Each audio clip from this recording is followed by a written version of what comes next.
I've mentioned before that my daughter has a little audiobook player called a Yoto. Yes. So some listeners will probably have these. There's also another box on the market called a Tony, which is basically the same thing. They both work in a similar way. What you get is you get some things which are essentially NFC tags, and you introduce them to the player, and they read an ID and play an audiobook, and then you take them away and the book stops. And they have a few other basic playback controls, but that means that you can easily swap between audiobooks and buy new ones and so on. And these are good, but the way that they work is these NFC tags essentially contain a URL that points to a server run by the company who make the audiobook players, and then it downloads from there to the player and plays locally, which is fine as long as that company continues to exist. Mm-hmm. So have you hacked it then? Not quite. Oh. But what I've been thinking ever since we got this was, wouldn't it be great if you could play files off your own server? But until now, I didn't have such a server that I might be able to play audiobooks from. In a previous episode, I mentioned I'm now running Audio Bookshelf, which is where I listen to audiobooks for me. But I thought, I wonder if I could make something that would work like a Yoto, but play audiobooks off of my Audio Bookshelf server. But it has to have the family approval factor of being in a nice plastic box with a friendly display and a QR code that's printed and durable, right? Right, so this is a long-term project. You need seed investment for this, do you? But what I wanted to work out first, for the purposes of this show, was whether it was going to be possible for me to make something basically along the similar concept where you have some sort of hardware token. You can have your computer read that token and talk to Audio Bookshelf to find and play an audiobook just based on what's on that token, and then have some sort of playback controls as well. That feels like it wouldn't be that hard to do. Well, funnily enough, it wasn't. What about the hardware token? Right, so we'll come to that. So to start with, I needed to work out if Audio Bookshelf could do this, if you can give Audio Bookshelf a URL and it will say, or an ID, and it will say, yes, here's the file to play, which it can. It has quite an extensive API in terms of being able to browse libraries and look at the items in your library and see what the files are. Like you might have multiple files, or you might have a single file that's got chapter markers in and so on. And it will give you all of that as JSON quite easily. Each account on your server can generate an API key, and then you just need to either send that in a header or tack it onto the end of a URL. So first step is to get your child to know how to get an API key, right? This is another part of the ecosystem which I'll come to at a later date. It's an ecosystem now, is it? Okay. Well, even with the Yoto box, you've got to have an app which gets it logged on to the Wi-Fi and has all the controls set up and has an account with them. So, there does need to be some degree of adult setup in the first place for all of this to be possible.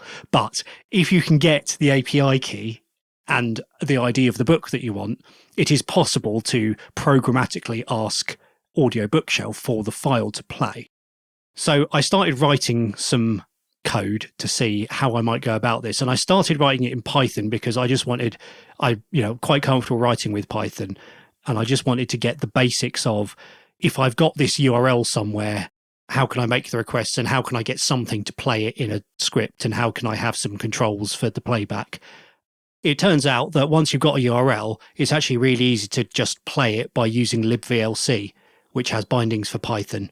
So it's literally just VLC play this URL with the token on, and it plays, which is quite good. And that means you don't have to worry about whatever the format of the files is. That's Exactly, abstracted yes. away into the lovely cone-headed people from France, right? Quite so.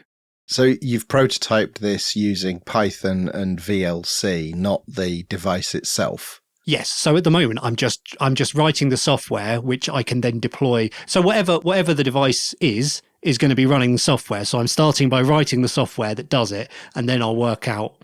But another part of that is, when it comes to deploying code to a device, I don't really want to be faffing around with Python, because my experience of trying to get the Python project that I've written to then run somewhere else exactly the same never seems to go to plan.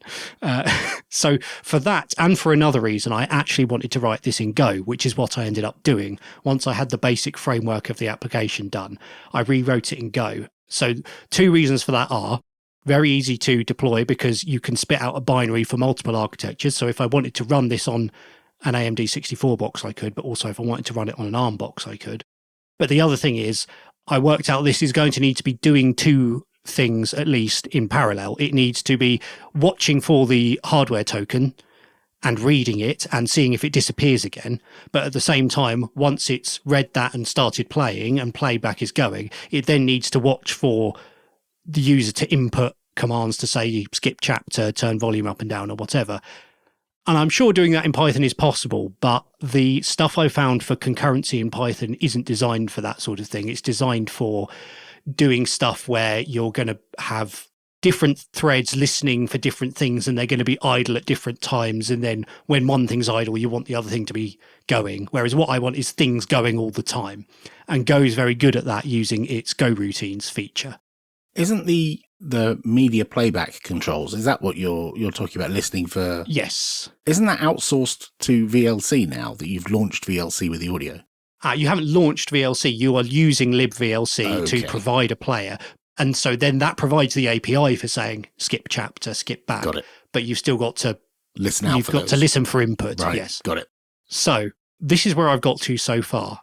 And coming back to the hardware token, the way I've done it for the prototype is you put a file on a USB drive, you plug the USB drive in, the program is watching for something to appear there. And when it does, it reads it, sees if it contains a URL for audio bookshelf, and then plays it.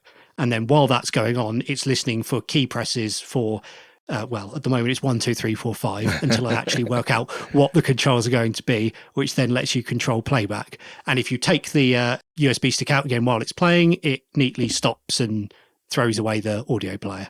I'm really looking forward to seeing how this project develops because it sounds like you've proven the basic concepts. I'm most interested to hear what you call your creation when it's fully formed. Yes. And I'll extend an offer. I have lots of Raspberry Pi stuff which is unused. So if in this process you find yourself needing any SBCs, let me know. I can send you some kit. That will be very helpful. There's all sorts of ways I can go for this. So it's kind of hard to sort of focus on doing one thing at a time. Because, I've been thinking and looking at the various hardware options. I'm thinking I might want to stick with USB sticks because they're quite easy to get and you can easily embed them in something good, cool looking. For example, I could 3D print various things that have a USB port sticking out of them. There's the fact that I might want the device to have some sort of display. I might want to use NFC cards or tokens or something, and then I need something to read them that works and I can interface with it easily. And then there's this question of, how do you then get the tokens and write them to these hardware devices? Am I going to have to also have some sort of mobile app which interfaces with them? And yes, so there's lots of things to think about, but this is definitely part 1 of many that I hope you'll be hearing about this project. Sounds like an excellent maker project. Is the Raspberry Pi about the minimum hardware you're thinking of going to, or do you reckon you could go lower, like a ESP32 or something like that? I really don't know. When it comes to that sort of thing, I have no idea what the capabilities are. I mean, I need something which can connect to a network, have some sort of hardware interface with a few buttons and whatever I'm reading these things with. And it has to be able to have speakers plugged in and powered and playing. That's the bit that I'm really finding tricky at the moment, is where do I go with something like that if I'm not going to be soldering these all up by hand, which I really don't want to do. I'm hoping for something a bit more off the shelf, but we'll have to see what's possible. I've got an old Mycroft Model 1 in my loft if you want to put it in that and have this scary Mycroft reading audiobooks to your child. What were those O2 things? Because I've got one of those. A joggler. A joggler. Yeah, I might still have one of those in the loft. The trouble is they don't have enough USB ports because you need one USB port to run the OS, and then there's another USB port inside which is taken up with the Wi-Fi dongle, and then you're out. Right. But yes, I'd had that thought too because it's even got a touch screen. So yeah. But yes, this will develop and hopefully you'll hear more about it. And maybe I'll even have one at the next log camp. Ooh, how exciting. This episode is sponsored by Tailscale, but get your finger away from that skip button. I'm going to explain how I use the free Tailscale personal plan to host global LAN parties and why you, fellow Linux enthusiasts, should check it out.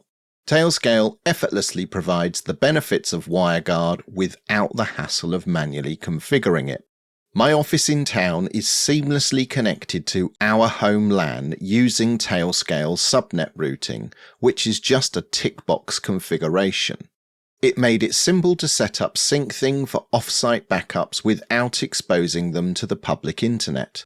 I instantly switch between work and home tailnets to connect to the resources I need, and I even share a tailnet with friends in other countries to create a LAN to play old games that only offer multiplayer over local networks. Loads of the Late Night Linux family hosts are using Tailscale to make complex configurations easier than melting butter with a lightsaber, and you could too, because the Tailscale personal plan will always be free.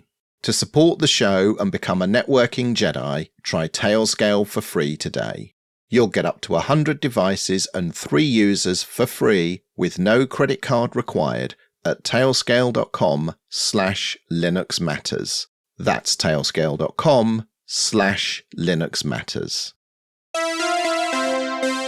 Welcome to the continuing adventures of Alan and his search for note-taking nirvana. Oh no. So, you may recall, in the previous episode of this, I was using CodiMD. Now, I'm still using CodiMD. I have lots of documents in CodiMD, and I'm quite happy with it, as it goes. Then someone at work DM'd me and said, how much feedback have you had telling you not to use CodiMD? And I said, wait, what? Why? And they said, yeah, it's abandoned. You should probably use the replacement, HedgeDoc or whatever the other thing is.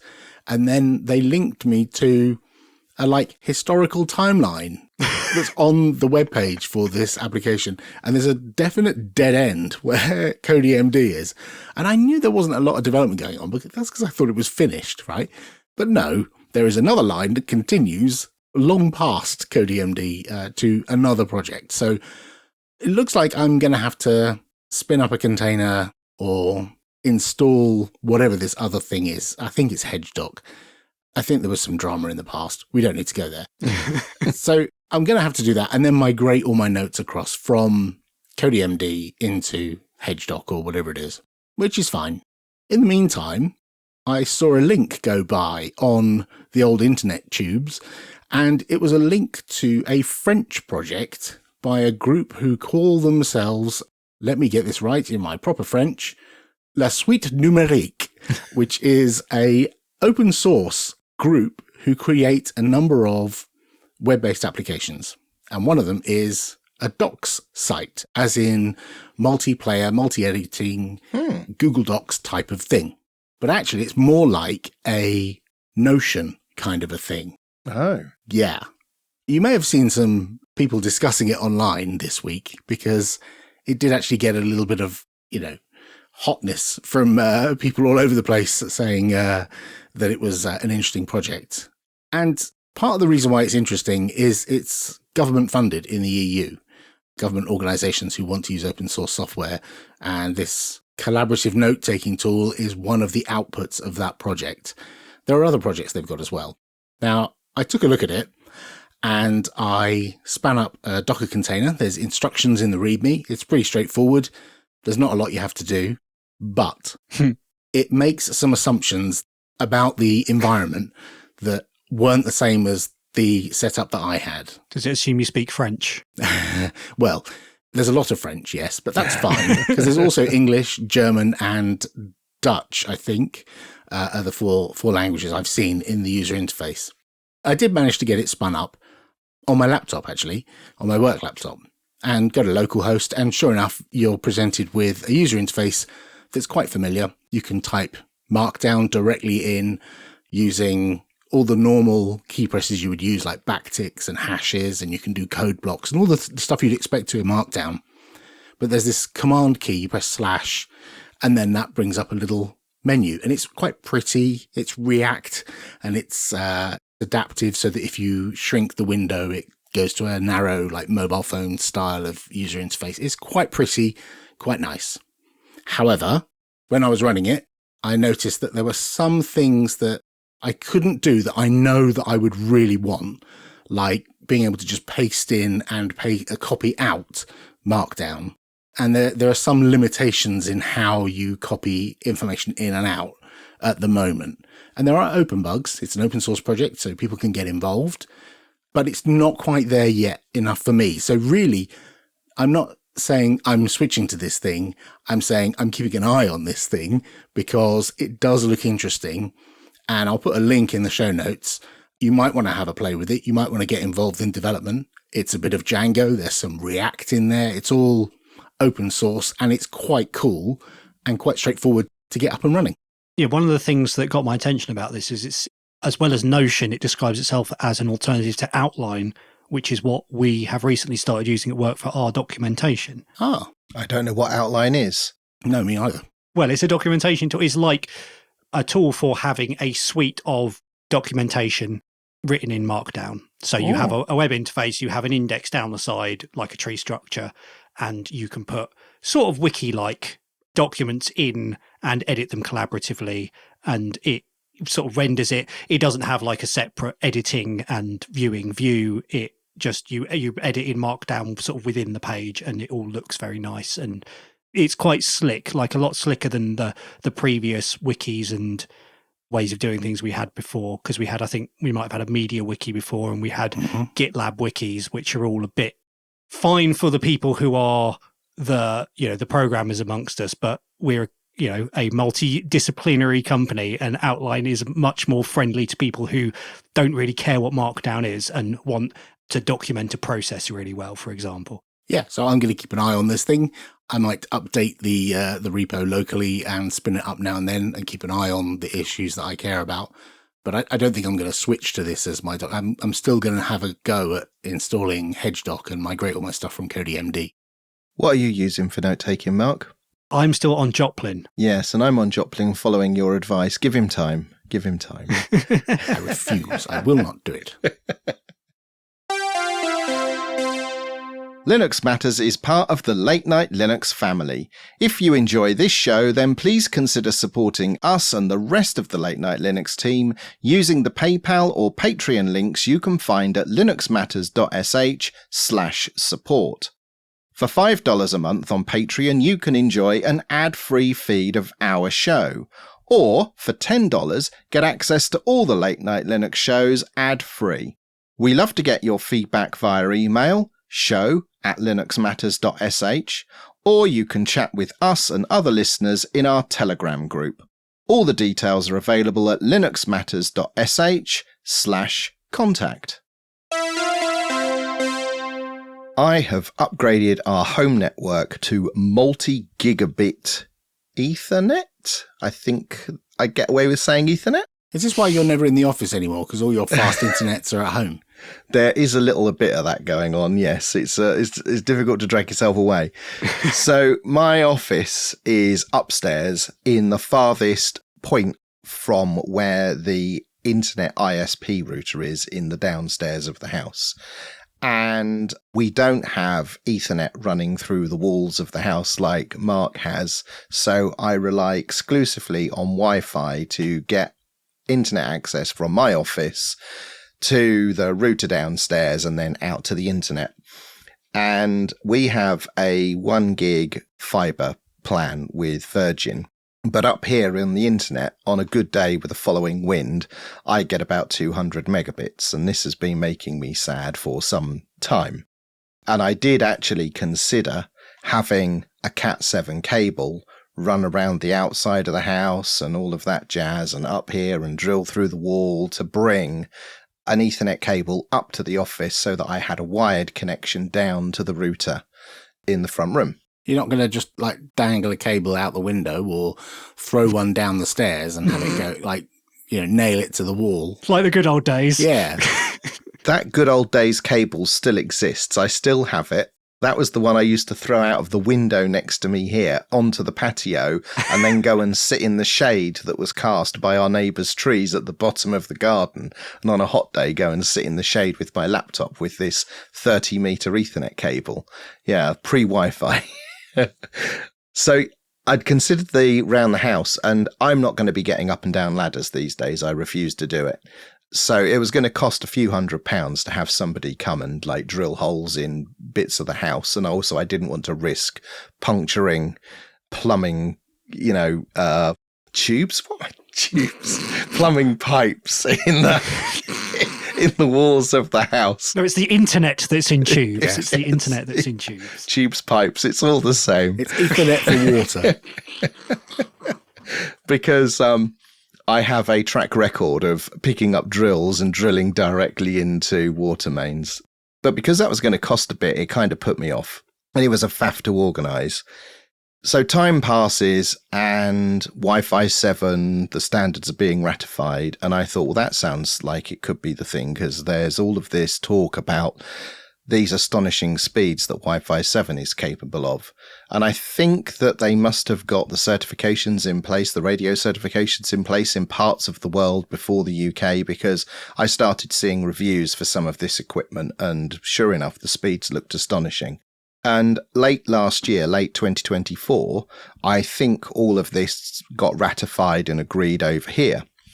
So following Christmas, I bought a pair of Wi-Fi 7 mesh devices.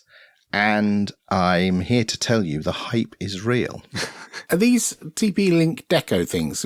I've talked about them. I've got Decos in my house, but they're clearly like much more aged and rubbish than the ones, the modern, like new standard ones you have. Do you know if they're backward compatible? Can I get like one of those and still use the others at a lower speed or something? Or does it not work like that? I think they are, from the mesh point of view. If it's part of the Deco range, I think they all share the same mesh technology. What, of course, differs is the speed that each of the nodes can provide to its downstream clients. Right. But yes, I have got TP-Link. I have a pair of TP-Link Deco BE85s, which I think in other parts of the world are the BE 19,000 or something.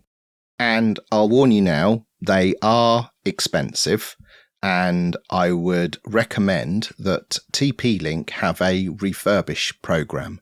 So in January, I found that they had 6 of these on offer through their refurb program at a 40% discount, which was enough of a discount for me to decide I'm going to try this Wi-Fi 7 out, because it's going to work out the same cost of having wired cables put in. Sorry, you said you got 6 discounted. I'm looking at the Amazon link and it's £730 for 2 of them. Yes. So I got a pair discounted by 40%. Got it. I thought you meant you bought all 6 at a discount of 40%. I thought, no. Good Lord. No, I bought a single pair at a 40% discount. And is a pair sufficient for covering your house?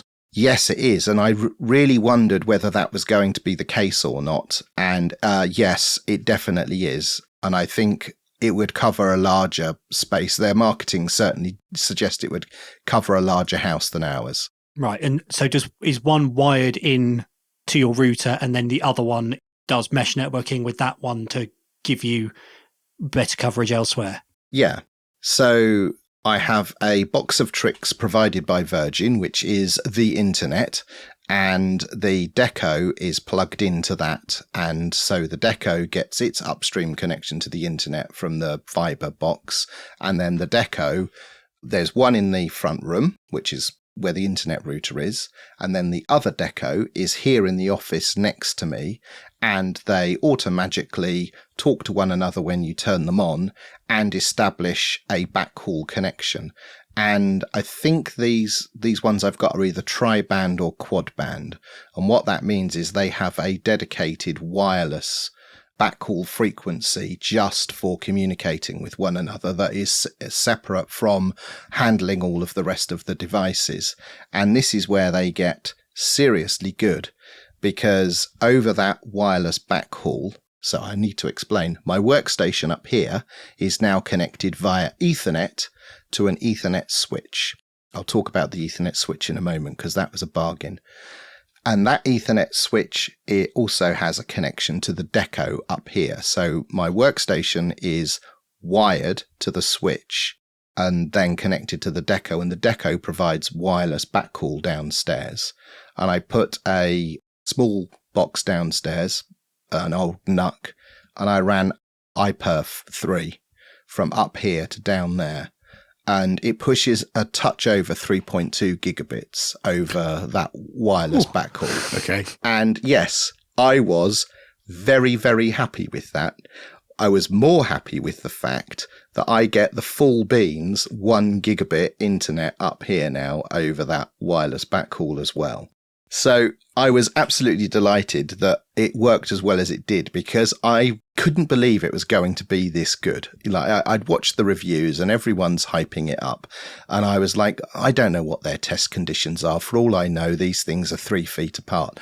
Well, in my case, these are on opposite sides of a 4-bedroom house. You know, there is some distance between these two nodes. And solid walls. Not too many. Internal walls are mostly drywall. So it's only the external walls that are proper bricks. So it's mostly wood and drywall in between, but nevertheless, quite a lot of house.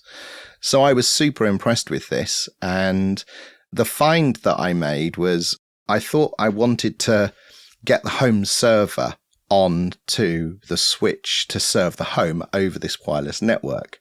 So I found a cheap, in air quotes, cheap.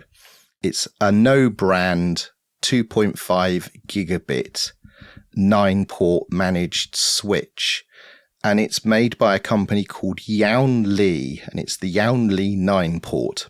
And I'll have a link to their website in the show notes. And when I bought mine, which I got from Amazon, there was a 15% discount at the time, and then a 10% voucher code, which meant that this thing cost me £63 for a managed switch, which has got 8 2.5 gigabit ports and 1 10 gigabit SFP port. So I've connected the switch up here in the office to the deco over a 10 gigabit SFP port because I've got nothing else to plug it into. And I know that now that wireless backhaul is capable of multi-gigabit transfer, so I might as well give it all the beans it can have and make the most of it. Have you written to Virgin Media disgusted that they don't offer 10 gigabit to the home yet? No, I haven't. But what I have looked at, I did look. What I have looked at is they're soon going to be rolling out 2 gigabit of course you are. fiber internet. Yes. And so I now have equipment that can actually take advantage of that. And what I learned in this whole process is that our old router wasn't providing a 1 gigabit service to anyone. Even if you were right next to the thing, it could only actually push through about 600 megabits at max anyway. So what are you using all this newfound bandwidth for? I decline to answer. It's when he keeps on reprovisioning his NixOS boxes. That's what it is. Well, there is a bit of that. Like, it is accessing large amounts of software. So, for example, I talked a little while ago about Act and using Docker to run GitHub Actions. Well, you know, running containers, you're always pulling down new container images, and things that used to take a measurable amount of time, as in it's time to make a cup of tea amount of time, literally takes seconds now. It's astonishing the jump from what 200 megabits is to a gigabit in terms of the time that comes down. And also, it's absolutely lol-worthy how quickly games come down from Steam now. Now you're talking my language. You click on that 22 gigabyte download for Cyberpunk, and it takes a couple of minutes. It's astonishing. It's just astonishing. So my recommendation is everyone should spend some time looking into Wi-Fi 7, particularly using it as a backhaul where you would traditionally have to have cables if you want to get decent bandwidth between 2 points. And this little Yaun-Li router, for the money, I think it's a little wonder box. It's absolutely brilliant.